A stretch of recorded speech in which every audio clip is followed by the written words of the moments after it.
All of us at one time or another have had people who have come into our lives and acted as mentors or father figures.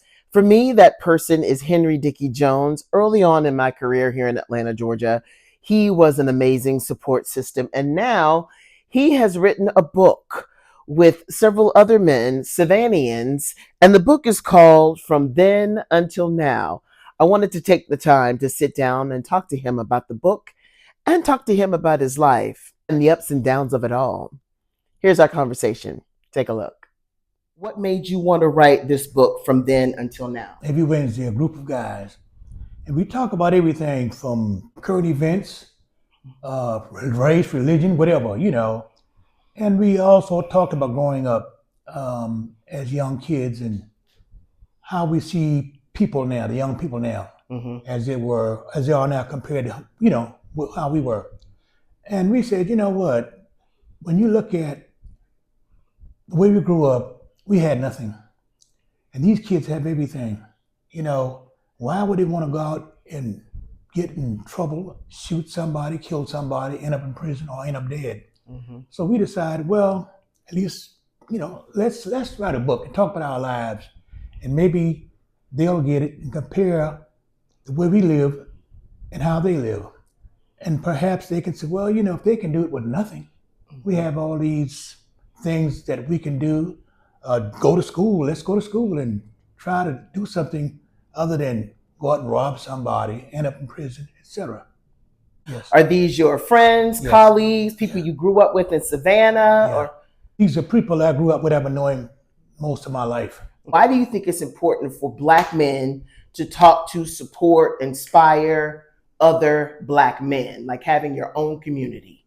It's important because if you're going to talk about what they should do, how they should do it, you have to be an example. You can't just go in there and say, well, I want to do this and do that, and you haven't done anything. It's important. An organization like the 100 Black Men, it's a great organization.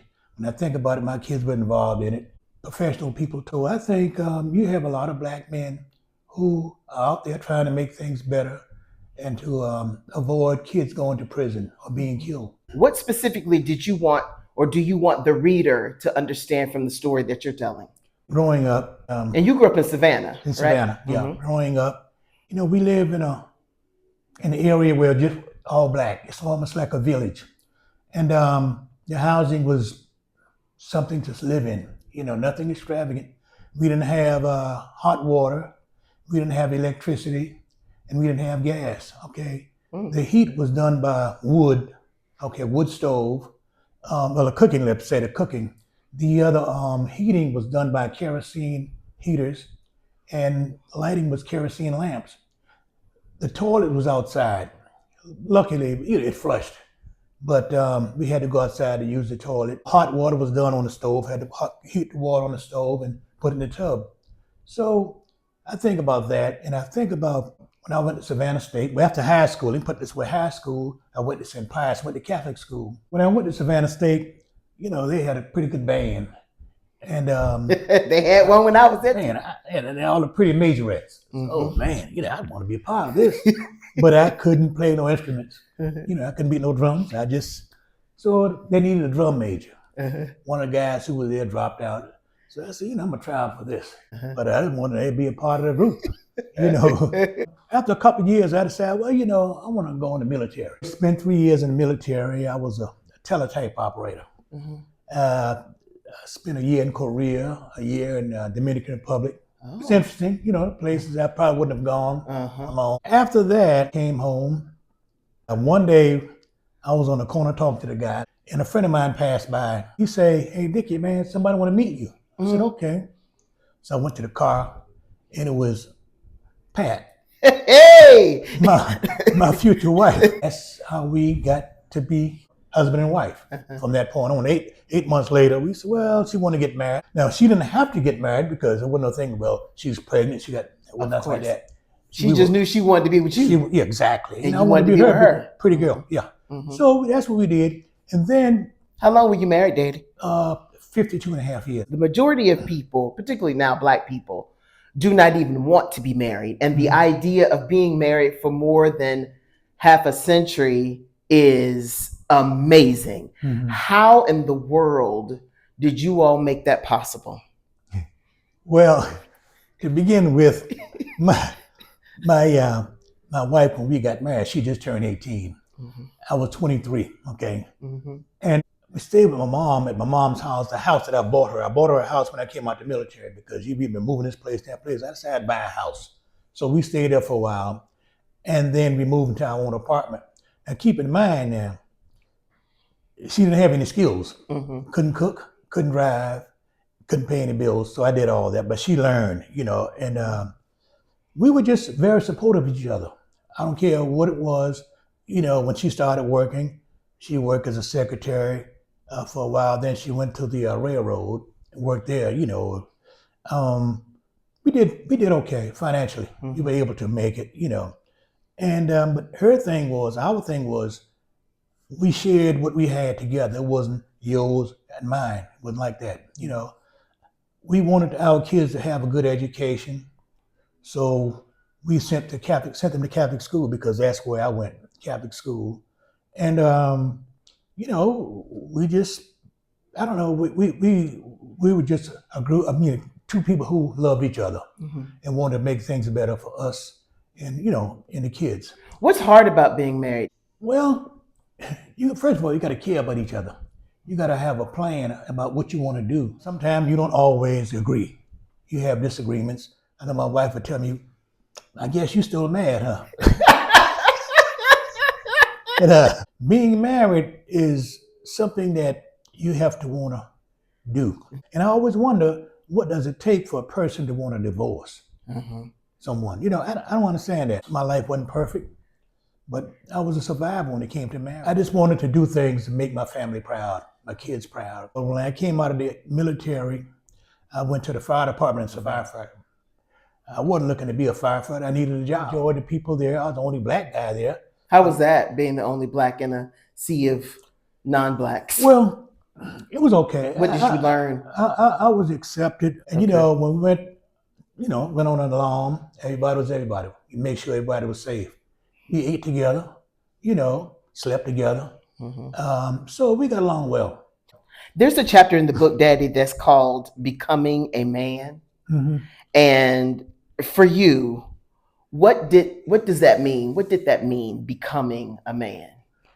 Well, becoming a man is when you realize you have to move on in life. Things aren't the way they used to be. When you were a teenager, you could do this and that and the other. But becoming a man, you have responsibilities. Being a man is taking care of your family, making sure they have food, clothing, making sure they are able to go out, enjoy themselves and other activities Mhm. outside of the home, and being able to see them happy. Being a man is making sure your spouse is happy, making she's happy, and you have to spend time with her. Is it hard being a man? I hear a lot of black men say black women don't know how difficult it is being a man, carrying a family, caring for a family, providing. I don't think so. Hmm. It's all about the individual, what you want to do. Now, keep in mind, there are a lot of men out there who are men. There are a lot of guys out there who are men, but they don't believe being responsible for anything. Okay? I love when you wrote your personal choices. What do you believe in this book was one of your most important personal choices?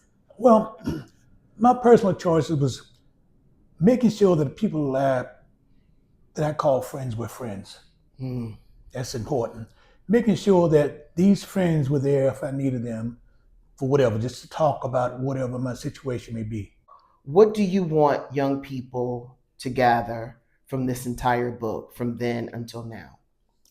Well, exactly what it says from then until now, and all the things that I did in the Atlanta Fire Department, arson investigator, personnel director, all these kind of things that I never thought I would be able to do. I was appointed chief, an assistant chief in the fire department. It's just a thing about being able to be involved in something, make changes, see things happening. Look at that as part of my life. I enjoyed it. My family, my friends, the community I lived in, the church. When did being a part of the fire department become more than a job, but a career, something that you knew was going to be instrumental in making change, affecting change? Okay. After about maybe 4 years in the fire department, I had become a member of a black organization called Brothers Combined. Brothers Combined was not a union. It's a group of guys that belong to the International Association of Black Professional Firefighters. We said we wanted 50% of all the positions, lieutenant, captains, and chief. We had a lot of vacancies. We promoted more blacks chief officers as officers and chief officers than any other city in the country. Not in the country, I mean the country. You know, you had guys who were firefighters became battalion chiefs. Would have never happened had we not been able to resolve the lawsuit. I changed the face of the fire department. Hamer, Hank Christian, and me. Back in the day, you go to a fire scene, everybody with red hats was white. Anything happened, the white man explained. So we had black guys with the red hats and the white hats, chiefs now. So all that made me feel good today. I still think about it because we have a lot of black chiefs. We all thought the same. We want to make sure our kids got an education and do what we had to do to make that happen. Let's talk about your parents really quickly, your mom and dad. You think you got some of that tenacity from her or from both of them? Because she did not look her age and she was moving and grooving up into the last minute. Yeah, my dad and mom were married at an early age, and she was always wanting to make sure we got whatever we needed. My mom lived a long time. Yes. She was 96 years old when she died. Whatever she needed, she would call me and say, well, Dickie, I need so-and-so and so. Why she called you Dickie? Where did they get that name from? That's another story. I was born Henry Jones Jr. For all the time that my mom and dad lived, they never called me Henry. They called you Dickie? Yeah, my biological grandfather's name was Richard, and Dickie came from that. Never, and I never knew my name was Henry for a long time. For a long time, elementary school, high school. My paper, Dickie Jones. Dickie Jones. College. I was, I gotta bring Henry out sometime. Because you talked about your wife being married as long as you were, and unfortunately, your wife died from cancer as well. Talk about how differently your life has been since that shift. Very different. I'm a lonely guy.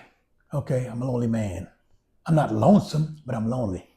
It's the difference. Because when I go to bed at night, I'm there by myself.